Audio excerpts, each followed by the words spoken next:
রোভারিং যেহেতু একটা discipline maintain করে, ডিসিপ্লিন লাইফ মেনটেন করে, এবং আমরা এখানে বিশ্বাস করি লার্নিং বাই ডুইং। কিভাবে কাজের মাধ্যমে শিখবে, মজা করে শিখবে, পড়াশোনার মাঝেও যে একটা আনন্দ আছে, এই জিনিসটা যখন আমি তাকে ইনফ্লুয়েন্স করতে পেরেছি, আলহামদুলিল্লাহ সে আর পরীক্ষায় খারাপ করেনি এবং পরীক্ষায় মনোযোগী হয়েছে।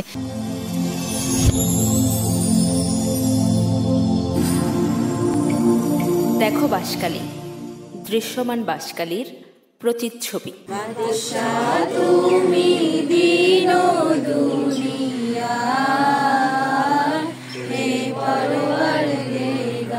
নারী হিসেবে সংসারে কখনো সহধর্মিণী, কখনো মমতাময়ী মা। সংসার, স্বামী আর সন্তানদের পড়ালেখা করার পাশাপাশি বাঁশখালীর ঐতিহ্যবাহী সরকারি আলাউল কলেজের শিক্ষার্থীদের ইংরেজি বিষয়ে পাঠদানের পাশাপাশি সামলাতে হচ্ছে রোভারিং কার্যক্রম। কোনো প্রতিবন্ধকতাকে পাত্তা না দিয়ে প্রতিনিয়ত স্বপ্নচূড়ার দিকে ছুটে চলা সফল এ নারী ফজিলাতুন্নেসা ডলি পরপর উপজেলা পর্যায়ে 4 বার শ্রেষ্ঠ রোভার শিক্ষক নির্বাচিত হয়েছে। আজ এই সফল নারী শ্রেষ্ঠ হওয়ার পেছনের গল্প বললেন দেখো বাঁশখালীর সঙ্গে। তোমরা যারা নবাগত সহচর আছো, তোমাদের সকলকে আমি প্রথমে অভিবাদন জানাচ্ছি, স্বাগত জানাচ্ছি আমার ইউনিট। আমরা এখন ক্রু মিটিং করছি। নিয়ম অনুসারে আমাদের প্রায় 60 থেকে 90 মিনিট এই ক্রু মিটিংটা আমাদের পরিচালনা করতে হয়। তো দেখো বাঁশখালী, তাকে স্বাগত জানাচ্ছি। কেমন আছেন? জি, আসসালামু আলাইকুম। আমি আলহামদুলিল্লাহ ভালো আছি। দেখো বাঁশখালী সবাইকে এবং আপনাকেও শুভেচ্ছা জানাচ্ছি। ম্যাম, আমরা প্রথমে আপনার থেকে রোভারিং কার্যক্রম সম্পর্কে জানবো। সংক্ষেপে বলতে গেলে আসলে আমার এই যাত্রাটা শুরু হয়েছিল সরকারি Alaol college rover scout group, যেটা আমরা এখন বলছি। এই যাত্রাটা আমি শুরু করেছিলাম 2016 সালে। তখন আমাদের অধ্যক্ষ স্যার ছিলেন জনাব মোহাম্মদ ইদ্রিস স্যার।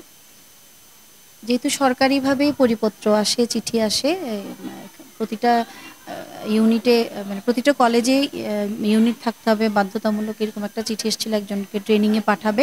সেই হিসেবে আমার অধ্যক্ষ স্যার আমাকে সিলেক্ট করেছিলেন। 2016 সালে আমি বেসিক কোর্স সম্পূর্ণ করেছি। বেসিক কোর্স সম্পন্ন করার পরে আমি যেহেতু এরপর আমি আরএসএল হিসেবে যোগ্য হলাম। দেন কলেজে এসে এরপর আমি প্রথম আমার মেয়েদেরকে নিয়ে ইউনিট শুরু করেছিলাম। 18টা মেয়ে ছিল আমার প্রথম ইউনিটে। সেটা হচ্ছে 2016 সালের নভেম্বরের 2 তারিখ। আমার রোভারিংটা হচ্ছে এখানে পুরাটাই হচ্ছে স্বেচ্ছাসেবী একটা আন্দোলন। স্বেচ্ছায় যে সেবা দিতে আগ্রহী সেই আসবে রোভারিং কার্যক্রমে। তো এক্ষেত্রে হ্যাঁ, পরিবারের অনেকেই হয়তো বলে এগুলো কেন করছে, এটাতে বেনিফিট কি? বেনিফিট শুধু একটাই, সে নিজেকে পরিবর্তন করবে এবং নিজেকে একটু একটু করে আবিষ্কার করবে, একটু একটু করে মূল্যায়ন করবে এবং একটু একটু করে অন্যদের তুলনায় একদম আলাদাভাবে নিজেকে এস্টাবলিশ করবে। এবং সবশেষে দেখা যায় কি, সে নিজে আত্মবিশ্বাসী হয়ে ওঠে, প্রচণ্ড আত্মবিশ্বাসী হয়ে ওঠে। এমন মানে কিছু প্রমাণ আছে, যেমন কিছু স্টুডেন্টস আমার এখানে প্রথম দেখেছি পড়াশোনায় মনোযোগী ছিল না, টোটালি কোনো মনোযোগী ছিল না। হয়তো এমনও দেখা গিয়েছে রেজাল্টও তার খুবই খারাপ, বিলো দ্য রেঞ্জ ছিল। কিন্তু যখনই সে রোভারিং করছে, রোভারিং যেহেতু একটা ডিসিপ্লিন মেনটেন করে, ডিসিপ্লিন লাইফ মেনটেন করে, এবং আমরা এখানে বিশ্বাস করি লার্নিং বাই ডুইং। কিভাবে কাজের মাধ্যমে শিখবে, মজা করে শিখবে, পড়াশোনার মাঝেও যে একটা আনন্দ আছে, এই জিনিসটা যখন আমি তাকে ইনফ্লুয়েন্স করতে পেরেছি, আলহামদুলিল্লাহ সে আর পরীক্ষায় খারাপ করেনি এবং পরীক্ষায় মনোযোগী হয়েছে। এবং প্রথমে যদিও সেই গার্ডিয়ান বলেছিল এগুলো কেন করছে, কোনো কাজে আসবে না, পরবর্তীতে সেই গার্ডিয়ান এসে যখন সেই মেয়েটি পাশ করলো, তখন গার্ডিয়ান এসেই বলেছিল আমি তো আমার মেয়ে পাশ করবে সেটা কখনো কল্পনা করিনি। এটা শুধুমাত্র সম্ভব হয়েছিল আমি তাকে ইনফ্লুয়েন্স করতে পেরেছিলাম যে তুমি আর কিছু না, তুমি শুধু এই ডিসিপ্লিনের মধ্যে কিভাবে থেকে আনন্দ নিয়ে কিভাবে পড়াশোনা করা যায়, এটাই মানে পরীক্ষা ভীতিটাকে দূর করে দিয়েছি। শুধুমাত্র আনন্দ নিয়ে শুধু পড়ে যাও, পড়তে পড়তে তোমার মেধার বিকাশ হবে, অটোমেটিক তখন তুমি তোমার যোগ্যতাটুকু প্রমাণ করতে পারবে। এটা যখন আমি বীজটা যখন তার মধ্যে বপন করতে পারলাম, তখন সে আলটিমেটলি ভালো করলো। এবং আমার সফলতা হচ্ছে যেদিন সে গার্ডিয়ান এসে বলেছিল আমার মেয়ে তো পাশ করেছে। আলহামদুলিল্লাহ আমার এখানে যতগুলো ছেলে মেয়ে রোভারিং কার্যক্রমের সাথে যুক্ত আছে, তারা রেজাল্ট তুলনামূলক মানে ধীরে ধীরে ভালোই করে, খারাপ করার এরকম কোনো এখনো রেকর্ড এখনো পর্যন্ত হয়নি। ম্যাম, এই বাঁশখালীটা আমাদের দর থেকে একদম প্রান্তিক জনপদ। এই প্রান্তিক জনপদে আপনি এই যে রোবার অর্থাৎ রোবার লিডার হয়ে ওঠার পেছনের গল্পগুলো একটু জানতে চাই। আসলে সব পেছনের গল্প বললে তো সুখ দুঃখ অনেক গল্পই থাকে, ভালো লাগার কিছু গল্প থাকে, কষ্টের গল্পও থাকে।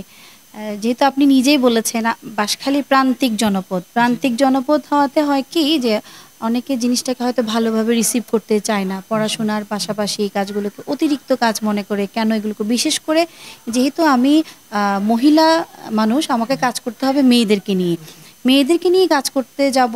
শুরুতেই স্বাভাবিকভাবে অনেক ধরনের প্রতিবন্ধকতা আসে, সামাজিকভাবে আসে, পারিপার্শ্বিক নানা প্রতিবন্ধকতা আসে। তারপরেও আলহামদুলিল্লাহ আমি বুঝাতে সক্ষম হয়েছিলাম, আমি এটা এখানে স্টাবলিশড করেছি। পরবর্তীতে আমি 2018 সালে গিয়ে তখন আমাদের অধ্যক্ষ স্যার ছিলেন আমাদের শ্রদ্ধেয় শাহ আলম আজাদ স্যার। আমি স্যারের নির্দেশনায় এবং স্যারের নেতৃত্বে আমি পরবর্তীতে 18 সালে গিয়ে একটা ছেলেদের দল ওপেন করেছিলাম। এই নিয়ে বর্তমানে আমার কলেজে দুটো ইউনিট চালু আছে। যেটা বলছিলেন যে হ্যাঁ, থাকে সমালোচনা, থাকে ভালো সমালোচনাও থাকে, অনেকে আবার পরচর্চা পরনিন্দাও করে। তারপর আমি সব কিছুকেই পজিটিভলি রিসিভ করি। আসলে সমালোচনা না থাকলে কাজের অগ্রগতি আসে না। রোবার শিক্ষক হিসেবে আজকে এতটুকু আসার পিছনে বাধা বিপত্তির মধ্যে পড়তে হয়েছে কিনা, এবং আজকে যে জনপ্রিয় যে ডলি ম্যাম আজকের অবস্থানটা, শুরুটা তো এরকম ছিল না, এখন কেমন লাগে আপনার? এখন অনেক ভালো লাগে। আমি সবসময় বলি, আমি একেবারে একটা বীজ আমি সরকারি আলাওল কলেজে এখানে বপন করেছিলাম।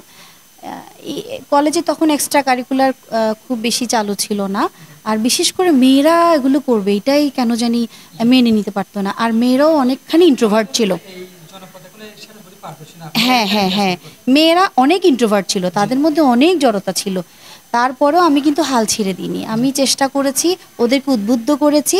এখন আমার ভালো লাগে, আমি সেই 2016 সাল থেকে আজকে 2024 সাল, 8 বছরে আলহামদুলিল্লাহ আমার ইউনিটে প্রাক্তন বর্তমান মিলে অনেক রোভার হয়েছে। মানে আমরা যে গ্রুপগুলো মেনটেন করি সেটা যখন দেখে আমার আসলেই ভালো লাগে। এখন অনেকেই বলে যে এটা একটা মহিরুহে পরিণত হয়েছে। এবং পাশাপাশি আমি চেষ্টা করি, শুধু আমার আলাওল কলেজ না, আমি চাই এই বাঁশখালীতে যতগুলো শিক্ষা প্রতিষ্ঠান আছে, বিশেষ করে উচ্চ মাধ্যমিক স্তরে, আমাদের স্কুল লেভেল পর্যন্ত ওদের একটা বাধ্যবাধকতা থাকে, তারা এই কাজগুলো করে থাকে। কিন্তু যখনই তারা উচ্চ মাধ্যমিকে যাচ্ছে বা স্নাতকে যাচ্ছে, তখন দেখা যাচ্ছে এই জিনিসগুলো সামাজিক প্রতিবন্ধকতার কারণে তারা, মানে তাদের ইন্ট্রোভার্সির কারণে তারা সামনে আসতে পারে না। তো আমার ব্যক্তিগতভাবে তখন থেকে ইচ্ছা ছিল শুধু আলাওল কলেজ না, এই বীজটা যেন, বা এই যে একটা আন্দোলন, রোভারিংয়ে যে একটা আন্দোলন, এটা যেন বাঁশখালীর অন্যান্য সকল কলেজেও, সকল ইউনিটগুলোতে চালু হয়ে যায়। তো সেই হিসাবে আমি কাজ করেছি আলহামদুলিল্লাহ। আমার যদি বলেন যে ভালো লাগার কাজ, ভালো লাগার অনুভূতিটা এখন অনেকখানি, তার ব্যাপ্তিটা অনেক। কারণ শুধু এখন আলাওল কলেজে না, পার্শ্ববর্তী আমাদের যতগুলো কলেজ আছে আলহামদুলিল্লাহ এখন সবগুলো কলেজে কিন্তু ইউনিট চালু আছে। ইভেন আমরা এমনও দেখেছি, যখন জাতীয় দিবসগুলো হতো, কিন্তু আমি 2011 সালে এই কলেজে জয়েন করেছি, তখনও কিন্তু কোনো স্টুডেন্টকে জাতীয় দিবসগুলোকে ওভাবে উদযাপন করতে দেখতাম না। আমরা আমাদের কলেজের মাঠে বা এখানে মাঠেই হতো, কিন্তু স্কুল আসতো, প্রাইমারি আসতো, উচ্চ মাধ্যমিকের এরা যায় না। যেটা আমরা শহরে দেখা যায় স্টেডিয়ামে বড় পরিসরে সবাই আসে, কিন্তু এটা এখানে শুধুমাত্র প্রান্তিক জনপদ বলেই কিন্তু এটা পিছিয়ে ছিল। 2016 সালে যখনই আমি ইউনিট শুরু করেছিলাম, আমি ফার্স্ট এখানে 16ই ডিসেম্বরে দল নিয়ে মাঠে নেমেছি। নানা সমালোচনা ছিল, প্রতিকূলতা ছিল, তারপরও আমি থেমে থাকিনি। আমার মেয়েগুলো অনেক ধৈর্যশীলা ছিল, তারাও এটাকে কর্ণপাত করেনি, তারাও আমার কথায় উদ্বুদ্ধ ছিল, তারা অনুপ্রাণিত হয়েছিল, তাদের অভিভাবকগুলো অনুপ্রাণিত হয়েছিল, যার ফলশ্রুতিতে আমি প্রতিটা জাতীয় দিবসে আমি ইউনিট নিয়ে আমার কলেজকে রিপ্রেজেন্ট করেছি। এবং ভালো লাগা কাজ করে তখনই যখন দেখি এই যে এখন 16 ডিসেম্বর হলে, 26শে মার্চ হলে শুধু আলাওল কলেজ না, বিভিন্ন কলেজ আসছে। ম্যাম, আপনি উপজেলা পর্যায়ে পরপর 4 বার শ্রেষ্ঠ রোবার শিক্ষক হয়েছেন। একজন শিক্ষক হিসেবে মানে শ্রেষ্ঠ হওয়ার অনুভূতিটা কিরকম? শ্রেষ্ঠ হওয়ার অনুভূতি তো ভালোই, যেহেতু পরপর 4 বার হয়েছি, আসলেই ভালো লাগছে। তবে এখনও আমার কেন জানি তৃষ্ণা রয়ে গেছে। তৃষ্ণাটা ওই জায়গায় যে আমি কেন হব, আর নয় কেন, আমি চাই সামনে আরও আসবে, আরও একজন লিডার আসুক, আরও একজন অ্যাডাল্ট লিডার আসুক, যে এসে সেও শ্রেষ্ঠত্বের দাবিদার হবে, সে শ্রেষ্ঠত্বের পুরস্কারটুকু গ্রহণ করবে, ওই তৃষ্ণাটুকু রয়ে গেছে। এমনিতে আল্লাহর কাছে শুকরিয়া, এবং কর্তৃপক্ষকে যারা আমাকে শ্রেষ্ঠ রোভার শিক্ষক হিসেবে নির্বাচিত করেছে তাদেরকে আমি ধন্যবাদ দিতে চাই, তাদের প্রতি কৃতজ্ঞতা। সর্বোপরি আমার যে ইউনিট, যাদের জন্য আমি, তাদের প্রতি কৃতজ্ঞতা। তারা ছাড়া আমার কোনো পরিচয় নেই, তারা আছে বলেই আমি আছি। সব কিছু মিলাই আলহামদুলিল্লাহ শ্রেষ্ঠ হয়েছি বলে ভালো লাগছে। তবে ওই তৃষ্ণাটুকু রয়ে গেছে যে পরবর্তীতে আরও একজন আসুক, আরও একজন শ্রেষ্ঠ হোক, সেদিনই আমি পুরোপুরি খুশি হব এবং পুরোপুরি শ্রেষ্ঠ হব। ম্যাম, আমরা আমরা গতকাল যখন আপনি শ্রেষ্ঠ হয়েছেন, আমাদের এই ফেসবুক পেজ থেকে একটা পোস্ট দিয়েছি যে ডলি ম্যাম যে আলাউল কলেজের কতটা জনপ্রিয় ছাত্র বান্ধব, সেটা একটা পোস্ট দেখলে বোঝা যায়।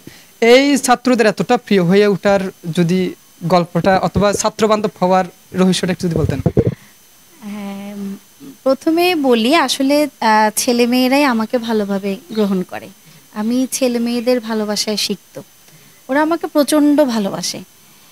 আর ছাত্র বান্ধব যদি বলি, যেহেতু আমি শিক্ষকতার মহান পেশায় এসেছি, আমার কাজই হচ্ছে তাদের মধ্যে কি ট্যালেন্ট আছে সেটাকে আমার হান্ট করা। আমি প্রতিনিয়ত আমি চেষ্টা করে যাই, হান্ট করি তাদের মধ্যে কি প্রতিভা আছে, কাকে কিভাবে অনুপ্রাণিত করা যায়। এই জিনিসটা আমাকে ভীষণভাবে তাড়িত করে। যখন আমি 2011 সালে এই কলেজে জয়েন করেছিলাম, প্রথম দেখেছিলাম আমাদের কলেজ গেটের সামনে যেসব দোকানপাটগুলো আছে, এখানে বসে বসে আমাদের ছেলেরা আড্ডা দিত, হয়তো ক্লাস করছে না বা নানাবিধ এই জিনিসগুলো অনেকখানি চোখে পড়েছে। এবং কলেজ শেষ, ওরা হয়তো এমনিতে বসে বসে আড্ডাবাজি করছে, যেটা আসলে একজন ছাত্রর সাথে যায় না। এই জিনিসটা আমাকে ভীষণভাবে আহত করেছিল। তখন আমার মাথায় আসলো যে না, ও ছাত্র মানে হচ্ছে তাকে ইনভলভ করতে হবে, ইনভলভমেন্ট, তাকে ব্যস্ত রাখতে হবে। আমি যদি তাকে ভালো কাজে ব্যস্ত রাখি, সে যদি নিজেকে জানতে শিখে, সে যদি নিজের আয়নায় নিজেকে আবিষ্কার করতে শেখে, তাহলে তার মধ্যে অটোমেটিক কাজ করার, ভালো কাজ করার একটা প্রেরণা আসবে। ওই জায়গা থেকে আমি আর কিছুই করিনি, আসলে শুধুমাত্র চেষ্টা করেছি আমার সন্তান তুল্য যে ছেলে মেয়েগুলো আছে তাদেরকে নিয়ে একসাথে হাঁটার, যে তুমি কিভাবে হাঁটলে ভালো হবে, কিভাবে ভালো কাজ করা যায়, কিভাবে সেবা দেওয়া যায়, কিভাবে অন্যের থেকে তুমি আলাদা হয়ে থাকতে পারো, দৃষ্টিভঙ্গিটুকু পরিবর্তনের ক্ষেত্রে এই জায়গাটুকুতে আমি কাজ করেছি। তো সর্বোপরি আসলে আমার ছেলে মেয়েগুলো আমাকে ভীষণভাবে ভালোবাসে।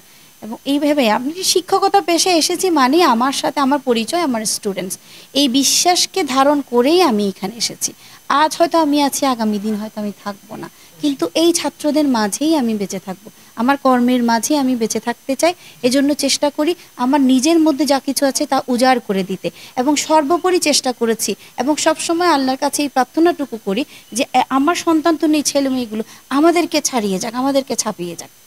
এই স্বপ্ন দেখে যাচ্ছি, প্রতিনিয়ত সেই স্বপ্নটাই বুনছি এবং চেষ্টা করছি তাদের সান্নিধ্যে থেকে, তাদের সাথে চলে, তাদেরকে কিভাবে আমি একটু ভালো পথে, ভালো দিকে আনা যায়, সেই চেষ্টাটুকুই করেছি।